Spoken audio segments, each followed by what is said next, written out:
할렐루야. 평안하십니까? 날이 시원해져서 그런지 9월이 돼서 그런지 좋은 날을 잡아서인지 이번 토요일이면 우리 교회에 결혼식이 5건이나 있어요. 아이고 대단해요. 아무튼 좋은 계절에 좋은 삶이 되시기를 축원합니다. 지난주에도 말씀드렸지만 우리 교육관을 짓고 있는데 어떤 한 사람이, 돈 많은 사람이 많이 내가지고 뭘 지었다. 물론 뭐 나쁜 건 아니겠지만 그렇게 감동적이진 않을 것 같아요.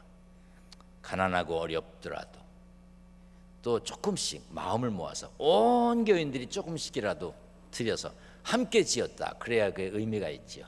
그렇잖아요. 있는 사람 좀 더 내고 없는 사람은 없더라도 있는 것에서 어린아이 10원짜리 100원짜리 동전부터 넉넉한 사람의 것까지 모아서 지어야 됩니다. 그런데 봉투가 어디 있는지 모른다고 그럴까 봐 오늘 주보에 봉투를 다 드렸습니다.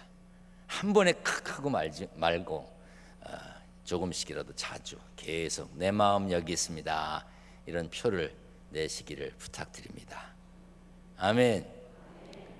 이런 말을 하면서도 이렇게 웃으며 말할 수 있는 사람 나밖에 없어. 우리 옆에 분과 인사합니다. 만나서 감사합니다. 진짜로 감사한 것처럼 하세요. 한 번 더 합니다. 제 옆에 앉아주셔서 감사합니다. 여러분, 부부가 옆에 앉았어도요 맨날 같이 앉는 게 아니에요. 어느 날 홀로 앉는 날이 온다고요. 그렇게 생각하면 얼마나 감사한 거예요. 제가 그냥 인사시킨 게 아닙니다. 사람은 어떤 사람과 친분을 쌓고 사느냐, 어떤 사람 곁에 있느냐에 따라 그 사람의 영향을 받습니다. 회사에서도 어떤 동료가 옆에 있느냐에 따라 업무 성과에 영향을 미친다고 그래요. 실제로 그것을 연구한 사람들이 있는데 미국에서 2,000명이 넘는 기업의 직원들을 대상으로 나쁜 행동을 해서 해고를 당한 직원들을 이제 독이 되는 동료라고 표현하면서 연구했는데 그 독이 되는 동료가 곁에 앉았을 때와 그렇지 않은 사람이 곁에 앉았을 때가 달랐다는 거예요. 좋은 성과를 내는 사람은 반경 7.5m의 사람에게 좋은 영향을 끼쳤습니다. 독이 되는 사람은 주변 사람들에게 나쁜 영향을 끼쳤는데 그 나쁜 영향은 빨리 강력하게 퍼지더라는 거예요. 그러니까 좋은 사람들과 사귀어야 되고요. 여러분들의 자녀들도 좋은 친구를 사귀어야 합니다. 아멘. 교회 와서 앉아도요 괜찮은 사람 옆에 앉아야 돼요. 그냥 졸고 부산을 떨고 막 전화기를 열었다 닫았다 그런 사람 옆에 앉으면 신경 쓰여. 설교도 귀에 안 들어와. 그러니까 우리 옆에 분을 한번 슬쩍 쳐다봐. 괜찮은 사람인가. 자, 인사합니다. 좋은 분 옆에 앉게 되어 감사합니다. 우리 성경을 높이 들고 고백합니다. 높이 듭니다. 저는 예수 믿어 구원받았습니다. 저는 예수 믿어 하나님 자녀 되었습니다. 저는 예수 믿어 천국 백성 되었습니다. 하나님께서 선물로 주신 오늘 하나님 말씀으로 가르침을 받습니다. 눈을 열어 주의 법 안에 있는 놀라운 진리를 보고 깨닫게 하소서. 아멘으로 순종하여 하나님께 영광 돌리는 삶 되게 하소서. 아멘. 그런 삶이 되시기를 축원합니다. 시편 23편은 6절로 되어 있는데 그 6절 안에 다윗의 삶 전체를 담고 있다고 해도 과언이 아닙니다. 한 절 한 절 속에서 우여곡절 많았던 다윗의 삶을 볼 수 있습니다. 1절에서 4절까지는 목자이신 하나님으로 인해 부족함 없음을 찬양하고 있고 5절과 6절을 보면 하나님께서 나그네 된 다윗에게 베푸신 은혜가 커서 내 잔이 넘치나이다 라고 고백했습니다. 그래서 다윗은 하나님이 베푸신 잔치상 앞에서 다짐합니다. 이 다짐하고 선서하고 그럴 때는요, 오른손을 들고 하는 거거든요. 오늘 한번 우리 다짐을 하겠습니다. 다윗처럼 오른손 들고, 혹시 오른손 불편하신 분은 왼손, 양손이 다 불편하신 분은 할 수 없고요. 다 같이 합니다. 내 평생에 선하심과 인자하심이 반드시 나를 따르리니 내가 여호와의 집에 영원히 살리로다. 아멘. 다짐한 대로 사시기를 축원합니다. 여기 내 평생에라는 말은 앞으로 남은 인생 동안이란 뜻이 있어요. 다시 말해서 내가 죽는 날까지라는 말입니다. 다윗은 자신에게 남은 인생 동안 죽는 날까지 하나님의 선하심과 인자하심이 반드시 따를 것이라고 확신했습니다. 다윗이 지나온 인생을 돌아보고 언제나 하나님의 선하심과 인자하심이 있었음을 깨닫고 그렇게 선언한 겁니다. 때로 인생의 끝자락에 있었지만, 사망의 음침한 골짜기로 걷는 때도 있었지만, 원수들로 인해 어려울 때도 있었지만, 그 모든 것들 속에 하나님의 은혜가 있었음을 깨닫고 고백한 것입니다. 그래서 지금까지 그랬던 것처럼 앞으로도 하나님의 선하심과 인자하심이 반드시 따를 것임을 확신한 것입니다. 하나님이 목자 되시기 때문에 나는 부족함이 없다. 하나님이 주인 되시기 때문에 내 잔이 넘친다고 노래한 다윗은요, 행복한 사람이죠. 사람들에게, 우리들에게, 제게도 염려와 불안과 근심과 걱정이 있습니다. 없는 사람 어디 있습니까? 있으면 있는 대로 염려, 근심, 걱정이 있고요, 없으면 없는 대로 있습니다. 잘난 사람은 잘난 대로, 못난 사람 못난 대로 다 있어. 그렇지만 하나님께서 목자 되시면, 하나님께서 주인 되시면 우리도 내 평생의 선하심과 인자하심이 반드시 나를 따른다고 고백할 수 있는 날이 오는 것을 믿으시기를 축원합니다. 여러분, 예수님 안에서 평안해야 돼요. 예수님 안에서 평안하려면 모든 것들을 내려놓고 예수님을 내 안에 채워야 됩니다. 그런데 사람들은요, 예수님 아닌 것으로 채워서 사는 사람들이 있어요. 그러면서 남들이 알까봐 벌벌 떠는 것도 있지요. 심리학을 공부하는 사람은 가끔 이상한 실험을 합니다. 저도 석사학위 과정에서는 심리학을 공부했는데 책을 보면 별 희한한 실험을 한 사람들이 많이 있어요. 미국의 어느 심리학자가 짓궂은 실험을 했어요. 당시 사회에서 아주 유명한 사람 24명에게 긴급 전보를 보냈습니다. 보내는 사람이 누군지 밝히지도 않고 긴급 전보를 이렇게 보냈어요. 당신의 모든 것이 탈로 났습니다. 속히 피하세요. 이렇게 보냈어요. 당신의 모든 것이 탈로 났습니다. 속히 피하세요.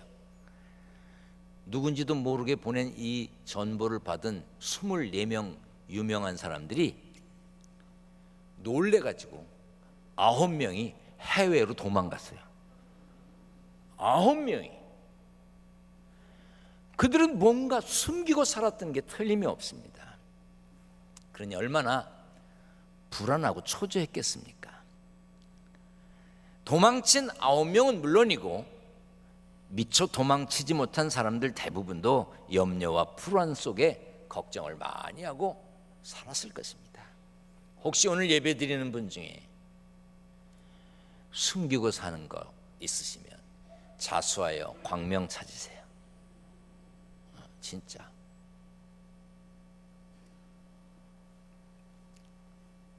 내 안에 그리스도의 평강이 가득해야지. 그리스도의 평강이 나를 다스려야지. 다른 것들이 가득 들어있으면 평안이 없습니다. 다윗은 선하심과 인자하심, 하나님의 선하심과 인자하심이 자기를 따른다고 했어. 여기 선하심은 좋다는 뜻입니다. 기쁨, 유용함, 효과적인 아름다움, 착함, 옳음, 도덕적 선함, 이런 뜻이 있어요. 이 토브라고 하는 단어가 그런 뜻이에요. 또 인자하심이라고 하는 이 헤세드라고 하는 단어는요, 번역하지 않고 그냥 신학자들이나 목회자들이 그냥 옮겨서 사용하는 단어이기도 합니다. 자비, 사랑, 친절을 뜻해요. 그래서 이 단어는 하나님의 신실하심을 나타낼 때 자주 사용되었습니다. 하나님의 선하심과 인자하심은 변함없이 한결같이 그리고 영원히 우리를 돌보시고 이끄시는 사랑을 나타냅니다. 창세기 1장에 하나님이 천지를 창조하시고 매일매일 보시기에 좋았더라 보시기에 좋았더라 하신 그 좋았더라가 선하심과 같은 뜻입니다. 이 보시기에 좋았다는 것은 단순히 사람 보기에 예쁘다, 멋지다, 아름답다 그런 뜻이 아닙니다. 하나님 보시기에 완전한 조화와 균형을 이루고 있다는 뜻입니다. 이처럼 성경에서 말하는 선의 개념은 하나님을 떠나서는 생각할 수 없는 것입니다. 다윗은 좋은 일만 있어서, 기쁜 일만 있어서, 만족해서, 정말 불만이 없어서 하나님을 선하다고 한 것이 아닙니다. 나쁜 일도 있고 슬픈 일도 있고 괴로운 일도 있고 외롭고 쓸쓸했던 순간도 있고, 그러나 지나고 보니 선하신 하나님의 역사였다고 찬양하는 거예요. 그래서 바울도 다 같이 읽습니다. 우리가 알거니와 하나님을 사랑하는 자 곧 그의 뜻대로 부르심을 입은 자들에게는 모든 것이 합력하여 선을 이룬다. 그래서 우리는 하나님을 사랑하는 우리 삶 속에서 일어나는 모든 일이 결국에는 선한 것을 이루는 데 쓰인다는 이런 확신을 가지고 살 수 있는 것입니다. 여기서 말해서 합력한다, 협력이 아니라 합력한다는 말은 함께 작동한다는 뜻입니다. 여러분 시계 열어보면 톱니바퀴가 있잖아요. 요즘 전자시계를 차고 다니는 분들이 많이 계십니다. 근데 전자시계는 값이 쌉니다. 비교적. 그 옆에 전자시계 차신 분 계시거든. 그냥 싼 거 찾구나 이렇게 생각하시면 돼요. 또 말로 싼 거 찾네 이러지 마시고. 요즘 비싼 시계는 어떤 시계냐? 밥 주는 시계예요. 그리고 손을 흔들어서 이렇게 밥을 주는 시계, 그런 시계가 비싸요. 수천만 원짜리, 막 억대가 되는 시계들이 있어요. 그 톱니바퀴 하나하나를 손으로 갈고 이렇게 만든 명품 시계들은 대개 톱니바퀴가 안에 들어있는 시계입니다. 그 시계 뚜껑을 열어보면 여러 개의 톱니바퀴가 복잡하게 얽혀 있습니다. 큰 바퀴, 중간 바퀴, 작은 바퀴, 하나는 이리 돌고 하나는 저리 돌고 뭐 무질서하게 움직이는 것 같지만 그런 움직임이 함께 작동하기 때문에 시침, 분침, 초침이 정확하게 시간을 나타내는 거예요. 그 함께 작동하는 거, 그런 표현이 합력하여 선을 이룬다고 합니다. 우리 인생도 큰 바퀴, 중간 바퀴, 작은 바퀴, 이리 돌고 저리 돌고 복잡하고 어지러운 것 같지만 하나님을 믿고 의지하며 살면 결국에 합력하여 함께 작동하여 하나님이 설정하신 하나님의 뜻 안에서의 선을 이루게 될 걸 믿으시기를 축원합니다. 그래서 이렇게 찬양하는 거예요. 할렐루야, 여호와께 감사라. 그는 선하시며 그 인자하심이 영원하미로다. 우리들이 지금 힘들고 어려운 일, 괴롭고 고달픈 일이 있어도 믿고 순종하고 기도하며 기다리며 기대하고 살면 훗날 세월이 지나고 나서 다 하나님의 은혜였다고 간증할 때가 옵니다. 우리가 믿는 하나님께서 합력하여 선을 이루실 것이기 때문입니다. 저 좀 보세요. 여기 보세요. 지금 이렇게 멀쩡하게 서서 웃고 이렇게 설교하지만 저 힘든 일 많습니다. 저 고민도 있어요. 생각하면 마음 아프고 눈물 나는 일도 많습니다. 그러나 전능하신 하나님께서 결국엔 합력하여 선을 이룰 것을 믿고 삽니다. 저 혼자 중얼거리며 찬송하는 소리 들은 분도 계실 거고, 제가 설교하면서도 자주 부르는 찬송이 있습니다. 여러분도 한번 같이 해보겠습니다. 지금까지 지내온 것 주의 크신 은혜라. 함께 찬양합니다.